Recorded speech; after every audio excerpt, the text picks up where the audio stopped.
Ce mardi 29 avril 2025, une messe solennelle a été célébrée à la cathédrale Regina Mundi au Burundi à la suite du décès du pape François survenu le lundi de Pâques de cette même année.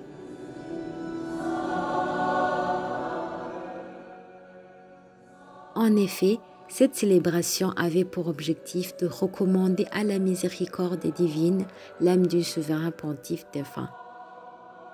Pour cette occasion, la messe a été présidée par le nonce apostolique au Burundi. Par ailleurs, en mémoire du pape François, de nombreux prêtres venus de tout le pays, ainsi que des religieux et religieuses, se sont déplacés pour prier ensemble. De plus, l'événement a été honoré par la présence du président de la République du Burundi, son Excellence Évariste Ndayishimiye, accompagné de plusieurs autres autorités nationales, sans oublier les fidèles laïcs venus en grand nombre. Du côté de l'église du Burundi, le président de la CECAB, Monseigneur Bonaventure Nahimana, a témoigné de la mémoire du pape François lors de son discours. Frères et sœurs, nous sommes réunis dans cette cathédrale pour prier pour notre Saint-Père, le pape François, que le Seigneur a appelé à lui le lundi de Pâques. Je vous invite tout d'abord à rendre grâce au Seigneur pour le don sublime qu'il nous a accordé à ce pasteur qui s'est acquitté généreusement de sa mission avec un cœur plein d'amour. Ces enseignements continueront à résonner et à nourrir notre foi tout en éclairant notre vie dans ses différents aspects. Son enseignement au cours de cette année jubilaire de 2025 ans de l'Église, l'espérance qui ne déçoit pas. Le pape François nous invite à être des pèlerins d'espérance, des semeurs d'espérance. Il nous a rappelé aussi que le pape François s'était rendu dans plusieurs pays africains où il n'a cessé de manifester son attachement aux valeurs de paix, de réconciliation et de justice sociale.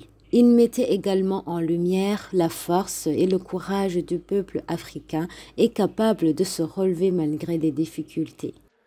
Le pape François n'a pas pu visiter notre pays, mais il s'est rendu dans plusieurs pays d'Afrique, dont certains de notre région, comme le Kenya, l'Ouganda, la République démocratique du Congo et le Sud-Soudan.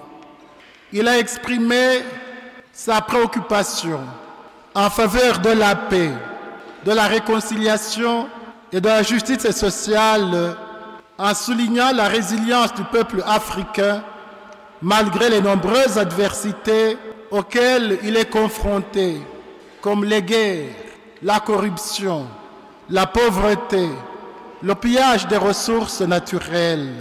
Il a plaidé pour le respect de la dignité humaine, de telle sorte que personne ne soit marginalisé, stigmatisé ou exclu sur base de ce qu'il est. Pour lui, la diversité, loin d'être une menace, doit être un facteur pour en vivre ensemble, heureux et solidaires. Le président de la CECAB, l'évêque Bonaventure Nahimana, a aussi exprimé la gratitude de l'Église du Burundi pour tout ce que le pape François a été pour elle. Comme Église qui est au Burundi, nous sommes très reconnaissants pour ce pasteur,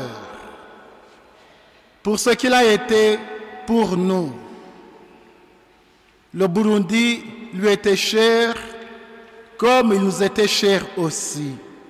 Il a clôturé son témoignage en rappelant les paroles par lesquelles le pape François avait exhorté l'Église du Burundi à rester fidèle à sa mission.